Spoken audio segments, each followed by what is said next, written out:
At half-time, when I saw that substitution, I thought, is he injured, Amrabat? I'm sort of like, he must be injured, because he can't come off. Whinging, he's moaning, he's throwing his arms up in the air constantly. We need Daniel Radcliffe, not Jim Radcliffe. Roy Keane and Gary Neville have gone in on Man United. The players, the toxicity, the attitude, the ownership, the recruitment, the structure of this club, and rightly so. We're going to show you more of that in a second. But if you look at the recruitment of Manchester United, you look at the players Ten Hag has signed, you think, what have we done with all this money? If you look at the way Manchester United are playing, the style of football, it's absolutely awful. Now, I am Ten Hag in because there's so many problems at this club, from toxic players that need to go, from rebuilds being slow, from poor recruitment to ownership, that I will still stay Ten Hag in because I know what he did at Ajax.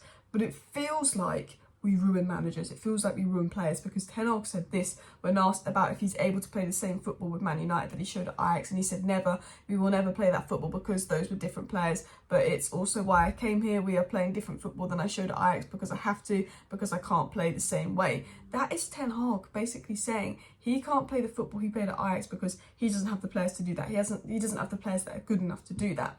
And some people will come with this perspective, oh, he signed Mason Mount, he signed this player, he signed that player. It shouldn't be up to Ten Hag who we sign. It's got enough to do with the toxic issues at this club, the players, coaching them, his style of football, which our players are not good enough to do. It should be having a proper sporting director in. We're the only club in the Premier League without a sporting director that knows the manager's philosophy, knows the way the manager wants to play, and finds the players that are capable of doing that. Ten Hag doesn't watch loads of football games. He doesn't scout players. He goes with players he knows, safe options, which aren't always the best options.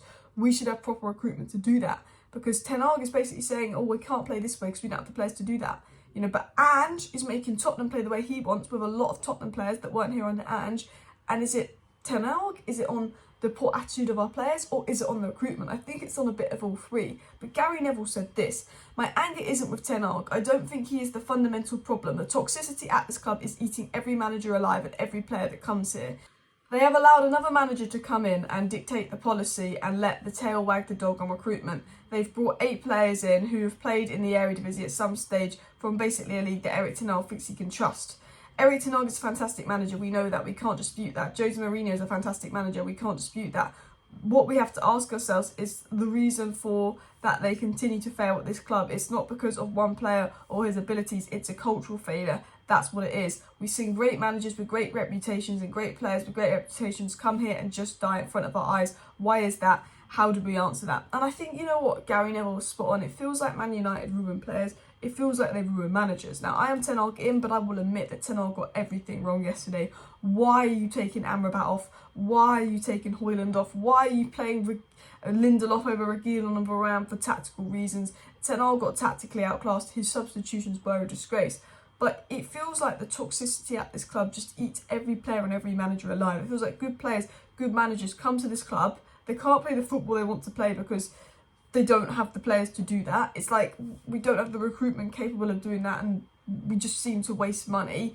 The players seem to be toxic, and it's like those at the top of the club that are so toxic, that run this club so badly, basically let that impact the rest of the club. Because it's all of a sudden this toxic environment that seems to be swallowing up Ten Hag. Because Ten Hag is playing hit and hope football. Ten Hag is playing like his job is on the line. Ten Hag is basically putting on everyone on the pitch that he knows could score goals with no philosophy, hoping they produce something out of nothing. Ten Hag's in panic mode. Ten Hag's not doing what he was doing so well in December, January, February last year that won us the Carabao Cup. Ten Hag all of a sudden is playing this style of football, which is practically watching the paint dry. It is so bad. It is 4 defenders, a massive hole in the midfield, and get the attackers to make runs and press. There's no midfield, there's no balance. Amrabat's exposed, Casemiro's exposed, the system doesn't work. It just keeps shove on some goal scorers and hope Rashford does something, hope Bruno does something, hope McTominay gets some goals.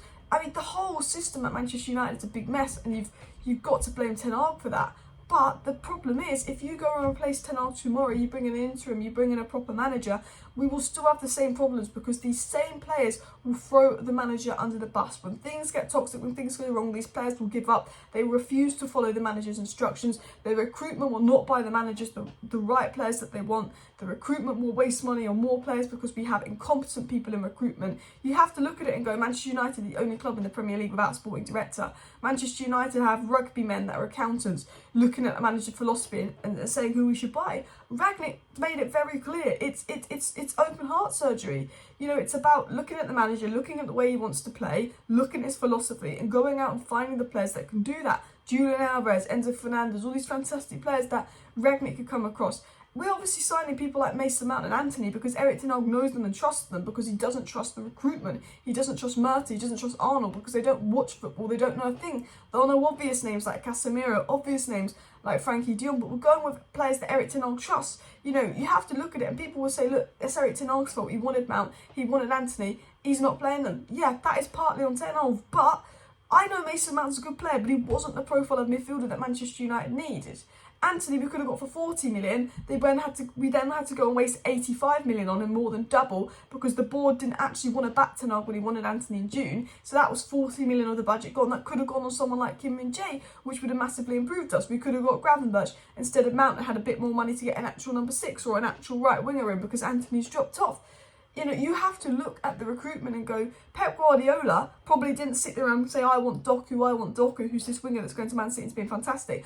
Pep Guardiola said, I probably want a winger that's this profile. The scouts go out, find a number of wingers and say, this Doku guy does this, this and this. Ten Hag's like, you know what, I'll watch a few games of him. I trust the scouts. I'm going with that. Ten Hag can't trust the Man United scouts, recruitment, director of football, because they know nothing. They know absolutely nothing. They don't follow the game properly. And that is the thing that I will give Ten Hag sympathy with as well. I feel like we ruin managers because they come into this toxic environment where they're not allowed to play the football they want to play. As Ten Hag said, he can't play the football he did at Ajax, doesn't have the players for that.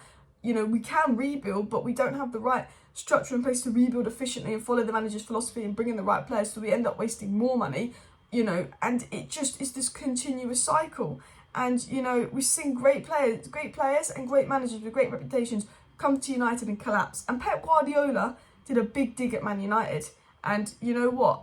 Gary Neville knows that. Gary Neville said the quote from Pep Guardiola is a monstrous dig into running of United. Pep Guardiola on The Secret of Man City said this: we're in the same direction. Me, the CEO, the sporting director, the chairman, that's why I think the club is so stable. And Gary Neville responds saying, Manchester United haven't had a sporting director in 10 years. They're probably the only club in the world that doesn't. And it feels like Pep Guardiola had sympathy for Ten Hag today. Pep Guardiola's talking about everyone being on the same page with that club at Manchester City. You know, the owners, the sporting director, everything. You can't say the same about Manchester United. And even Roy Keane, who's brutal, who's savage. And a lot of the time I don't agree with Roy Keane. But Roy Keane says you've got to give the manager more time. Roy Keane goes on the players. He goes, Bruno Fernandes is not captain material. He's moaning all the time. He's the complete opposite of what the captain should be for me. And you know, I like Bruno Fernandes. I'm a Bruno Fernandes fan. But where was your captaincy today? Where was your leadership? I'm a Marcus Rashford fan. Mank born and bred. Why are you pulling out of tackles? Why are you walking around? Why are you waltzing around? What really wound me up today is I think half of the players on the pitch gave up when we were 2-0 down. They thought, oh, we're 2-0 down, we're going to lose anyway. Gave up. We were good in that first 20 minutes. We showed some fight. We showed some spirit. We go 1-0 down and we don't know what to do. Is that on Ten Hag not having a plan B? Is that on Ten Hag not knowing how to tactically change things? Is that on the players being lost? But I sit there and I think, you know what? The biggest problem at this football club is not Erik Ten Hag, and I will not turn on Erik Ten Hag because I need those owners out. I need a full sale, and unfortunately we're probably going to be getting Ratcliffe, which is going to allow the Glazers to stay, because this club is toxic from top to bottom. Whoever comes in and replaces Ten Hag will be in this absolute mess. But Erik Ten Hag, if he continues to be stubborn, continues to not change anything, will sack himself, because he was completely at fault today. And I will be critical of Ten Hag, but I will know that he has to work with idiot players that will throw any manager under the bus when the going gets tough. I know he has to do that. I know he has to work with idiot owners. I know he's in a job where everything is against him. And I know that he should be given time, because Arteta was given time and it paid off. And I think you just got to give the manager time, because at Manchester United, rebuilding is twice as slow as at any other club. Liverpool can rebuild their midfield in one window, because Liverpool, even though they don't like their owners, at least they employ competent people in the structure. Tottenham can rebrand in one window. Manchester United should be able to rebrand in one window if they had the right people there, but we don't. So rebuilds take so much longer at United, because the players that Ten Hag wants out, the players that Ten Hag wants to sell, he's unable to sell. Maguire, McTominay, now he's having to play them and use them, but he never wanted them in the first place. Players that Ten Hag wanted to buy, Kim Min-jae, Harry Kane, Frankie de Jong, they're not here, so then we get the B options, then we get the alternatives that aren't as good. So I have sympathy with Ten Hag, because he's in a job where he's completely thrown under the bus by the ownership, But he got everything wrong. Tactically, he needs to change things. Tactically, he needs to drop the favourites. Tactically, he needs to win back the dressing room, because Marcus Rashford, I'm a big fan of Marcus Rashford, but he deserves to be dropped. He needs to play the kids. He needs to play Maino. He needs to play Mesbury. He needs to play Palistri. He needs to play Garnacho. He needs to change things. He needs a plan B. He can't keep going direct and avoiding the midfield, because if Ten Hag continues to do this, unfortunately he will get himself sacked, and I don't want Ten Hag to be sacked. I knew how good he was at Ajax. I know he's a good manager, and I feel like United room managers now, and I feel like whoever replaces Ten Hag will be in the mud in a few years. They might have one good season and they'll be in the mud. It's a repetitive toxic cycle at United. I don't want Ten Hag to be sacked, but he has to change things. He's got to work with a disgraceful group of players that will throw him under the bus. He's got to work with disgraceful recruitment, but he can still do better with the squad that he's got. Smash your like, smash the subscribe. Thank you for watching. Bye.